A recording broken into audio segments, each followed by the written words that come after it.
नमस्कार साथी। शौक को कभी पाला नहीं जाता, कांच के खिलौनों को कभी उछाला नहीं जाता। मिल जाती है मंजिल कोशिश करने पर, मिल जाती है मंजिल कोशिश करने पर। हर बात को किस्मत पे टाला नहीं, हर बात को किस्मत पे टाला नहीं जाता। नमस्कार साथियों, महाराणा प्रताप एग्रो क्लासेस के ऑनलाइन यूट्यूब प्लेटफॉर्म पे मैं आपका हार्दिक स्वागत करती हूँ। और जैसा कि हम जानते हैं कि वर्तमान समय में दिनांक 12 जनवरी को पशु परिचर की संशोधित विज्ञप्ति वापस से पुनः जारी की गई है, जिसके बारे में आज हम विस्तृत रूप से इसकी डिटेल को समझेंगे। सबसे पहले हम बात करते हैं कि फॉर्म को भरने की, उसके बाद में हम बात करेंगे आयु सीमा, आयु के बाद हम बात करेंगे इसके अंदर की फॉर्म की क्या क्या तिथि है, किस तारीख से हम किस तारीख तक फॉर्म भरेंगे। नेक्स्ट हम आगे इसी सीरीज के अंदर हम बात करेंगे कि कैसे क्या आपका जो है वो पाठ्यक्रम रहेगा, कैसे आपको इसकी शुरुआत करनी है, कैसे आपको इसकी पढ़ाई करनी है, उसके बारे में आज हम आपके लिए ये वीडियो लेकर आए हैं। तो सबसे पहले हम बात करते हैं किसकी, तो सबसे पहले हम बात करेंगे किसकी, पशु परिचर की। जो हमारी संशोधित विज्ञप्ति है, तो सबसे पहला रहता है कि कोई भी भर्ती आती है तो सबसे पहला विद्यार्थी का कोई स्टेप होता है, तो वो होता है फॉर्म को भरना, कि आवेदन कैसे करना है। तो आवेदन की अगर हम बात करें तो आवेदन जो है, आवेदन आपका होगा एसएसओ आईडी से, एसएसओ आईडी से आवेदन किया जाएगा। यदि किसी विद्यार्थी का वन टाइम रजिस्ट्रेशन अर्थात कि ओटीआर कंप्लीट नहीं हुआ है, तो सबसे पहले वह अपना वन टाइम रजिस्ट्रेशन करवाएं, उसके बाद में जो फॉर्म है वो भरा जाएगा। आगे हम अगर इसकी बात करें कि ये जो आपका फॉर्म है, इसमें आपका आधार कार्ड का जो है अपडेशन, ध्यान रखिए कि आपका आधार कार्ड पूरी तरीके से अपडेट होना चाहिए। एक बात और जो है इसके अंदर लिखी गई है वो है आपका फोटो। जो आपका फोटो होगा वो नवीनतम फोटो आपको आवेदन पत्र में लगाना है। 1 महीने से ज्यादा वो फोटो पुराना नहीं होना चाहिए, अन्यथा आपको एग्जाम सेंटर पे थोड़ी सी दिक्कत का सामना करना पड़ सकता है। आगे हम अगर इसकी बात करें तो कि फॉर्म जो है ये हम एसएसओ आईडी से भरेंगे, उसके बाद हमारा आधार कार्ड अपडेट होना चाहिए, फोटो हमें नवीनतम लगानी है। फॉर्म हमें कब भरना है, अर्थात कि फॉर्म की जो आवेदन तिथि है, ये आवेदन तिथि है आपकी 19 जनवरी से, 19 जनवरी से आपका आवेदन होगा शुरू, और 17 फरवरी तक रात्रि 23:58 तक आपका क्या है, ये फॉर्म खत्म हो जाएगा। और जैसे ही आपकी 17 तारीख हो चुकी होगी, रात्रि के बाद ये जो लिंक है ये समाप्त हो जाएगी, उसके बाद आप फॉर्म भरने के एलिजिबल नहीं रहोगे। आगे हम इसकी बात करते हैं आयु की, कि हमारी जो आयु है ये आयु का निर्धारण कैसा होगा। तो जो आपकी 2023 में जब ये भर्ती निकली थी, तो जो आयु की सीमा का जो निर्धारण हो रहा था वो 1 जनवरी 2024 से हो रहा था। अब जो सरकार ने संशोधित विज्ञप्ति निकाली है, आप कह सकते हैं कि आपको एक तरीके से गिफ्ट मिला है 1 साल का, कि अब जो आयु सीमा का जो निर्धारण है वो 1 जनवरी 2024 से ना होकर 1 जनवरी 2025 तक, यदि 1 जनवरी 2025 तक यदि कोई विद्यार्थी 18 वर्ष की आयु को पूर्ण कर चुका होगा, तो वह इस आवेदन को भरने के मान्य होगा। आगे हम बात करें कि जो हमारी शैक्षणिक योग्यता है, ये शैक्षणिक योग्यता हमारी 10वीं पास की रहेगी, और इसमें कोई भी हमें सीईटी या अन्य एग्जाम की कोई आवश्यकता नहीं रहेगी, ये एकदम सीधी भर्ती है।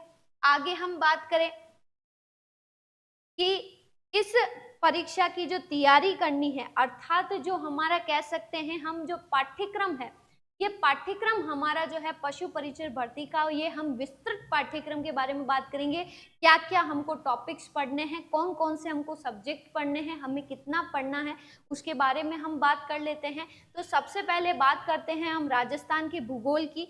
तो राजस्थान के भूगोल में हम राजस्थान का सामान्य परिचय, जिलों और नगरों के संस्थापक, राजस्थान के नवीनतम जिले इस भर्ती परीक्षा में आएंगे।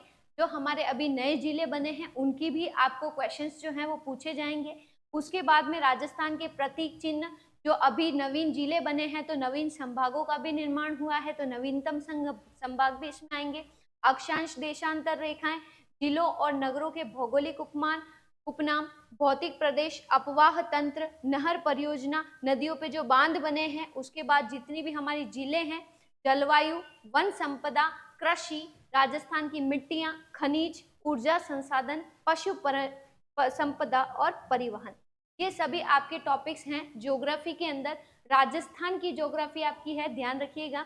राजस्थान के नेक्स्ट हम इतिहास की बात करें तो हमारे ऐतिहासिक अभिलेखीय स्रोत, अभिलेख, उसके बाद में प्राचीन सिक्के, उसके बाद में हम बात करें राजस्थान की जो प्राचीनतम सभ्यता है जैसे कि कालीबंगा, हड़प्पा, इन सभी के बारे में आपको ध्यान होना चाहिए। और हम बात करें कि हमारे वंशज, जैसे कि हमारी जो एंशियंट हिस्ट्री होती है तो उसके अंदर राजा महाराजाओं के बारे में पूछा जाता है।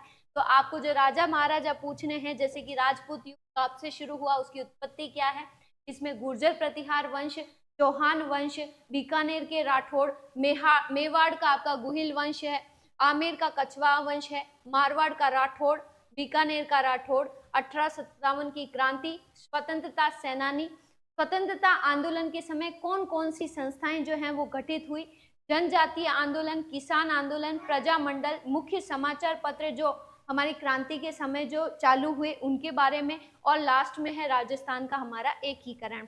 आगे हम बात करें कला एवं संस्कृति, पूरी की पूरी आएगी जो हमारी राजस्थान की कला एवं संस्कृति में हम लोकगीत, लोक नृत्य, त्योहार, भाषा, बोलियां, हम जनजाति की बात करें, हम आभूषण की बात करें, उसके बाद मंदिर, महल, दुर्ग, हवेलियां, इन सब की बात करें, छतरियां आ गई, बावड़ियां आ गई, मेले आ गए, लोक वाद्य यंत्र आ गए, ये सभी आपको कंप्लीट आर्ट एंड कल्चर का पूरा अध्ययन करना है। आगे हम बात करें तो राजस्थान की चित्रकला और रीति रिवाज, ये भी हमको आर्ट एंड कल्चर के अंदर पढ़ना है। फिर आपका आता है सामान्य विज्ञान, अर्थात कि हम विज्ञान की बात करते हैं, आपका विज्ञान विषय आ रहा है 10वीं तक या 10th लेवल की बात करें। अब 10th लेवल के जो विज्ञान विषय है उसके अंदर टोटल आपके कह सकते हैं विज्ञान को 3 कैटेगरी में हम बांटा गया है, जिसमें भौतिक विज्ञान आएगा, फिजिक्स आएगी, केमिस्ट्री रसायन विज्ञान आएगा और जीव विज्ञान बायोलॉजी भी आएगी। तो अगर हम बात करें, ज़्यादा टॉपिक्स आपके इसमें नहीं हैं। सामान्य जीव विज्ञान के अंदर हम बात करें तो अनुवंशिकता, जेनेटिक्स, न्यूक्लिक एसिड, परिसंचरण तंत्र, इसमें ब्लड आ जाएगा पूरा का पूरा, पोषण, मानव रोग, पारिस्थितिकी, पर्यावरण प्रदूषण, पादपों का आर्थिक महत्व, जंतुओं का आर्थिक महत्व और जैव विविधता के बारे में, ये आपकी सामान्य विज्ञान है। जीव विज्ञान जो है यहाँ से पूछा जाएंगे क्वेश्चन आपके। उसके बाद बात करें हम फिजिक्स की, तो फिजिक्स के भी आपके ज्यादा टॉपिक नहीं है, मापन है, मापन के बाद बल, गति और गति के नियम है, उसके बाद प्रकाश, दर्पण, विद्युत, कार्य ऊर्जा एवं शक्ति और आपकी ध्वनि है। फिर हम बात करें हमारे केमिस्ट्री विषय के बारे में, तो इसके अंदर आपके हैं पदार्थ, पदार्थ के अंदर तत्व, यौगिक मिश्रण, परमाणु की संरचना है, धातु और अधातु उनके यौगिक के बारे में आपको डिटेल से पढ़ना है। फिर हम बात करें नेक्स्ट कि कार्बन, कार्बन और उसके यौगिक आएंगे, भौतिक और रासायनिक रिएक्शन, जितनी भी फिजिकल केमिकल रिएक्शन होती है, अम्ल, क्षार और लवण, एसिड, बेस और आपके सॉल्ट्स जो हैं उसके बारे में आपसे क्वेश्चन पूछे जाएंगे। उसके बाद हमारे पास में आएगी सामान्य गणित। गणित विषय के अंदर जो है 10th लेवल की जो सामान्य गणित है उसमें आपके कौन कौन से टॉपिक आते हैं, तो जैसे प्रतिशत हो गया, चक्रवृद्धि ब्याज, साधारण ब्याज, लाभ हानि, अनुपात समानुपात, वर्गमूल, समय, चाल दूरी, संख्या पद्धति, समय और कार्य, और ये औसत। तो ये सभी मिलकर आपके जो सब्जेक्ट हैं, एक इसके अंदर और है मैं ऐड कर देती हूँ, जो है आपका सामाजिक विज्ञान। आपका सामाजिक विज्ञान जो है या सामाजिक आप अध्ययन जो कहते हो, सोशल स्टडी, जो आपकी छठी कक्षा से लेकर 10वीं क्लास तक की जो आपकी सामाजिक की बुक है, जिसमें भारत की जीके भी आ रही है और कह सकते हैं अपन विश्व की कुछ भूगोल के बारे में भी, जैसे सौर मंडल वगैरह जो थोड़े बहुत टॉपिक्स हैं उनके बारे में भी क्वेश्चन पूछे जाएंगे। ये सभी सब्जेक्ट मिलकर आपके कुल 105 प्रश्न जो है ये तैयार होंगे। एक क्वेश्चन आपका ध्यान रखिएगा, इसमें 1 नंबर का है, अर्थात ये सभी हमने अभी जिन टॉपिक्स के बारे में बात की ये सभी 105 नंबर के आपके आएंगे। उसके बाद ये पूरा का पूरा जो था ये हमारा क्या है, इस पशु परिचर भर्ती का पार्ट नंबर ए है। आगे जो है पार्ट नंबर बी, वो आपका आएगा पशुपालन से। तो जो विद्यार्थी कृषि विज्ञान से हैं, अर्थात जिनका कृषि विज्ञान सब्जेक्ट है, तो कृषि विज्ञान के बच्चों के लिए पशुपालन करना बहुत ही सरल है। उन्होंने ये टॉपिक पढ़ रखा है। और जो विद्यार्थी एग्रीकल्चर साइंस से बिलोंग नहीं करते हैं, तो उनके लिए भी ये सब्जेक्ट इतना टफ नहीं पड़ेगा। ये आपका पार्ट बी रहेगा। जो हमारे सर हैं आर.के. खेरा सर, वो आपको इसके बारे में डिटेल से समझाएंगे कि पशुपालन के अंदर कौन कौन से टॉपिक जो हैं आपके आएंगे।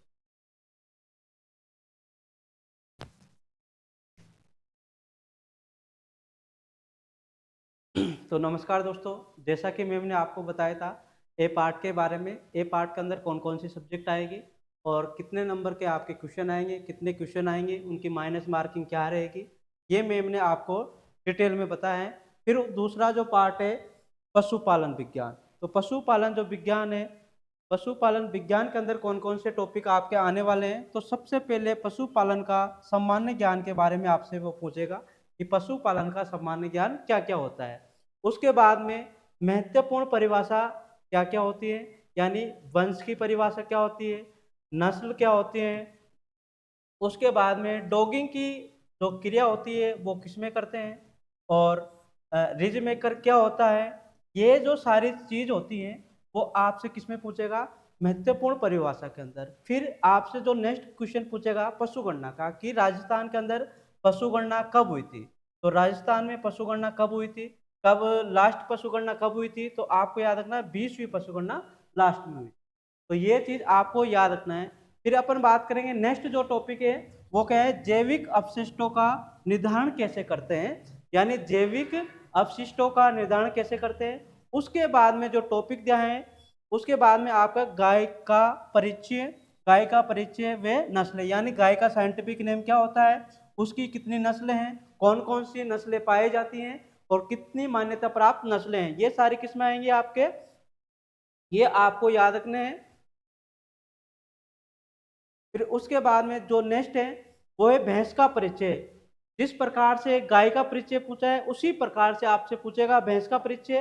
भैंस का साइंटिफिक नेम क्या होता है, फिर नस्ल कौन कौन सी होती है, बकरी का जो बकरी के बारे में, बकरी का परिचय क्या होता है, नस्ल क्या होती है, ये चीज आपको इसमें ध्यान रखनी बच्चों। उसके बाद में भेड़ का परिचय पूछेगा, उसके बाद में नस्ल क्या होती है भेड़ की, ये चीज आपको इसमें ध्यान रखनी है।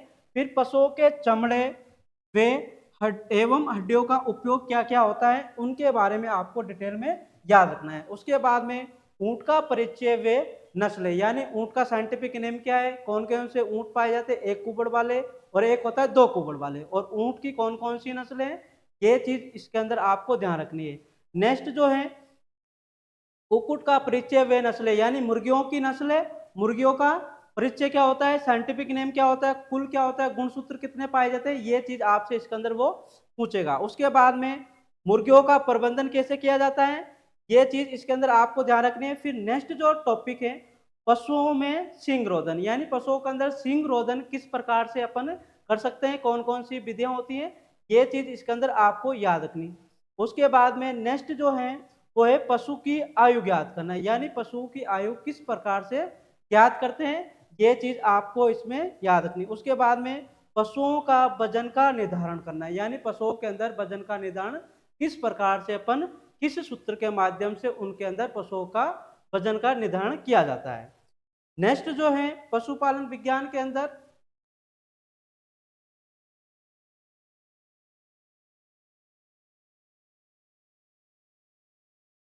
नेक्स्ट जो है वो आपको याद रखना है आर्टिफिशियल इंसिमिनेशन, यानी पशुओं में कृत्रिम गर्भाधान व संकर प्रजनन किस प्रकार से होता है। नेक्स्ट उसके बाद में आपको याद रखना है पशुओं में बध्याकरण, यानी बध्याकरण किस प्रकार से करते हैं पशुओं को, कौन कौन सी विधियों के माध्यम से अपन बध्याकरण करते हैं। नेक्स्ट जो है संतुलित पशुहार, चारा फसलें, यानी चारा वाली फसलें कौन कौन सी होती हैं, पशुओं को कौन कौन सा चारा खिलाते हैं। जैसे चारा वाली फसलों के अंदर से आपसे पूछेगा हे और साइलेज के बारे में, और रिचका और बरसीम के बारे में, कि इनसे किस प्रकार से अपन हे बनाते हैं और किस प्रकार से अपन साइलेज बनाते हैं। उसके बाद में नेक्स्ट है पशुओं में आवास प्रबंधन, यानी उनकी आवास की व्यवस्था अपन किस प्रकार से कर सकते हैं।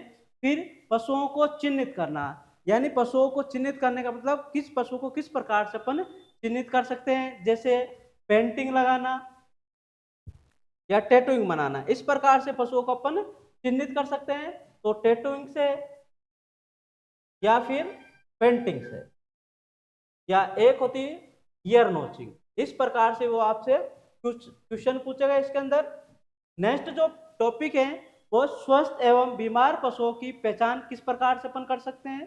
पशुओं में कौन कौन से रोग होते हैं, कौन से जीवाणु होता है, कौन से विषाणु होता है, फिर उनका टीकाकरण यानी निर्धारण किस प्रकार से कर सकते हैं। नेक्स्ट है मुर्गियों के रोग, यानी मुर्गियों के कौन कौन से रोग होते हैं, इंपोर्टेंट डिजीज कौन कौन सी होती है, उनके बारे में आपसे ये पूछेगा। उसके बाद में नेक्स्ट जो है पशुओं की औषधियों के बारे में वो पूछेगा कि किस प्रकार की औषधि कृमिनाशक होती है, किस प्रकार की जीवाणुनाशक होती है। नेक्स्ट हो दुग्ध दोहन की विधियां, यानी पशुओं से अपन जो दूध निकालते हैं वो किस प्रकार से निकाल सकते हैं, उनकी कौन कौन सी विधियां होती है। पशुओं से स्वच्छ दूध उत्पादन अपन किस प्रकार से कर सकते हैं, ये आपसे एनिमल पशुपालन विज्ञान के अंदर क्वेश्चन पूछेगा यहाँ से। फिर नेक्स्ट है दुग्धशाला के बर्तनों की सफाई किस प्रकार से कर सकते हैं। नेक्स्ट है पॉलिथीन से पशुओं और पर्यावरण को हानि से बचाने के लिए अपन किस प्रकार के उपाय करते हैं, और आपको मैम डिटेल में और बताएंगे।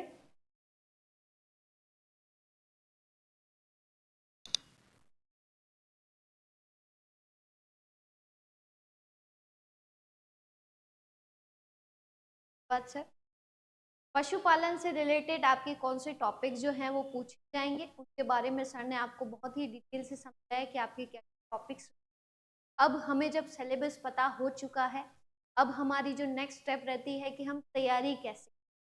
तो फर्स्ट थिंग कि आपको जो तैयारी करनी है, तो देखिए कि आपको सेल्फ स्टडी तो है ही है, लेकिन साथ में कि कोचिंग अगर मिल जाए तो आपकी तैयारी और ज़्यादा सुदृढ़ जो है वो मजबूत बन जाएगी, क्योंकि कोचिंग के अंदर रेगुलर क्लासेस प्लस आपको जो टेस्ट सीरीज मिलती है उससे भी आपका एक जो कह सकते हैं कि हम आपकी जो तैयारी है वो एक तरीके से बूस्ट होती है। दूसरी हम अगर बात करें कि यहाँ पे जैसे यदि महाराणा प्रताप एग्रो क्लासेस की हम बात करें, तो मंगलवार को 16 जनवरी को, हाँ जी, देर ना करते हुए, देर हम बिल्कुल भी नहीं करना चाहते हैं, क्योंकि देखिए वैकेंसी आ गई है, फॉर्म स्टार्ट हो गए हैं, अब हमें शुरुआत करनी है कि पढ़ाई की। ऐसा नहीं कि आप आज शुरुआत करें, आज सोच रहे हैं कल हम कुछ और करेंगे, परसों हम और करेंगे, और ऐसे करते करते एग्जाम आ जाता है, तैयारी हमारी पूरी नहीं हो पाती। तो अब जब भर्ती आ चुकी है तो अब शुरू लग जाइए, अब बिल्कुल ही किसके अंदर, तैयारी के अंदर लग जाइए। महाराणा प्रताप एग्रो क्लासेस की अगर हम बात करें तो महाराणा प्रताप एग्रो क्लासेस पे 16 जनवरी, कितनी, 16 जनवरी से ही आपके जो नए बैच हैं, मंगलवार से, जो आपकी कह सकते हैं कि 14 तारीख को आपकी मकर संक्रांति, अगले तारीख 15 दिन की आप छुट्टी ले लीजिए, और 16 तारीख से आपके नए बैच जो हैं वो प्रारंभ होने जा रहे हैं। बिल्कुल फ्रेश बैच है, ऑफलाइन बैच है। अगर कोई विद्यार्थी जो है ये बैच ज्वाइन करना चाहता है तो वह महाराणा प्रताप एग्रो क्लासेस के इन दिए गए नंबर्स पे आप संपर्क कर सकते हैं और आप यहाँ पे आकर ज्वाइन कर सकते हैं। क्लासेस शुरू हैं, एक बैच ऑलरेडी चल रहा है, और जो हम न्यू बैच की जो बात कर रहे हैं वो हमारा कितनी, 16 जनवरी से जो है वो प्रारंभ हो जाएगा। तो अधिक से अधिक विद्यार्थी जो है अगर ऑफलाइन बैच में आप जुड़ सकते हैं तो ये सबसे बेस्ट रहेगा। यदि कोई विद्यार्थी जो है ये ऑफलाइन बैचेस में नहीं आ सकता है और वह चाहता है कि मैं ऑनलाइन ही घर बैठकर ही तैयारी कर लूं, क्योंकि होता है कभी कभी जो परिस्थिति है वो समय के अनुकूल नहीं रहती, और उस केस में हमें घर बैठकर भी यदि हम पढ़ना चाहें और पूरा का पूरा कोचिंग में जैसा पढ़ाया जा रहा है हमें वही का वही हमें पढ़ना है, तो आपको ऐप पर जो है हमारे इसी बैच की जो क्लासरूम की जो क्लासें रहेगी कि हमें क्लासरूम में क्या पढ़ाया जा रहा है, लाइव चलेगी क्लासरूम से। प्लस यदि आप लाइव नहीं आ सकते हैं, हो सकता है घर पे कोई कार्य हो, और यदि आप लाइव नहीं जा सकते तो आप लाइव क्लास के बाद में जो क्लास की रिकॉर्डिंग्स हैं उनको भी देखकर अपनी तैयारी को कंप्लीट कर सकते हैं। जो हमारा ऑनलाइन कोर्स है ये केवल और केवल, जी हाँ, केवल और केवल मात्र 999 रुपए में है, मात्र 999। ये बहुत बड़ा अमाउंट नहीं है, 999 हम ऐसे ही खर्च कर देते हैं, और यही पैसा जो है यदि हम कहाँ पे यूटिलाइज करें, हमारे अध्ययन के अंदर हम इसको यूटिलाइज करेंगे तो ये हमारे लिए द बेस्ट होगा। आगे हम बात करें कि आप ऑनलाइन कोर्स कहाँ से खरीद सकते हैं, तो आप प्ले स्टोर पे जाइए, महाराणा प्रताप एग्रो क्लासेस के नाम से आपको ऐप अवेलेबल हो जाएगा। ऐप के अंदर आपका पशु परिचर का जो कोर्स है ये आपको कंटेंट के अंदर दिख जाएगा और वो मात्र 999 रुपए का कोर्स है, मात्र 999 का कोर्स है और आप इसे खरीद कर अपनी तैयारी को आज से ही बहुत ज़्यादा आप कह सकते हैं मेहनत कीजिए, क्योंकि 2024 में जो आपने सपना देखा है कि नहीं 2024 में मैं सरकारी नौकरी लेकर ही रहूंगा, तो हमारा जो कोचिंग इंस्टीट्यूट है महाराणा प्रताप एग्रो क्लासेस आपके लिए सबसे अच्छी तैयारी करवाएगा। जो हमारी टीचर्स की जो टीम है, जैसे कि हम बात करें जो हमारी टीचर्स में राजस्थान की जीके की अगर हम बात करें तो जो विपुल राजपुरोहित सर हैं वो हिस्ट्री ले रहे हैं। ज्योग्राफी की बात करें Sairam Bishnoi sir, art and culture की बात करें तो किशोर चौहान सर, पशुपालन में आपके 2 टीचर्स रहेंगे, आर के खेरा सर रहेंगे, नरसी सर रहेंगे, यहाँ के जो डायरेक्टर भी हैं, तो नरसी सर भी आपकी यहाँ पे क्लासेस लेंगे पशुपालन से संबंधित। विज्ञान विषय के अंदर भी आपको 2-3 टीचर्स मिलेंगे जो आपके पर्टिकुलर फिजिक्स, केमिस्ट्री और मैथ्स के तीनों के अलग रहेंगे। मैथमेटिक्स में आपको अलग से टीचर मिलेंगे। तो टीम जो है ये बहुत बड़ी है और आपको पर्टिकुलर उसी सब्जेक्ट के लिए स्पेशलिस्ट हैं यहाँ पे, तो आप जुड़ जाइए हमारे संस्थान से। और जो बैच हैं वो चालू हो चुके हैं, रजिस्ट्रेशन इस बैच के लिए अभी हमने चालू कर दिए हैं। तो जो भी विद्यार्थी तैयारी करना चाहते हैं वो जल्द से जल्द संस्थान पे आएँ और इस संस्थान से जुड़े। ऑनलाइन भी मैंने जैसे बताया आपको, आप ऑनलाइन कोर्स भी लेना चाहें तो अभी भी आपके पास ऑनलाइन कोर्स अवेलेबल है, आप आज से ही खरीद कर अपनी तैयारी को चालू कर सकते हैं। धन्यवाद साथियों। और मैं एक ही बात कहना चाहूंगी जाते जाते कि 2024 में आपको सरकारी नौकरी पानी ही है। इतनी लगन और मेहनत से आप बिल्कुल लगन और मेहनत से बिल्कुल इस तैयारी को करें ताकि आप अपने सपना जो है वो पूरा कर सकें और आपके जो माता पिता हैं वो आपको देखकर गर्व से फूले ना समाये कि जितनी उन्होंने मेहनत अभी तक आपके ऊपर की है वो एक तरीके से सफल और साकार हो जाए। धन्यवाद।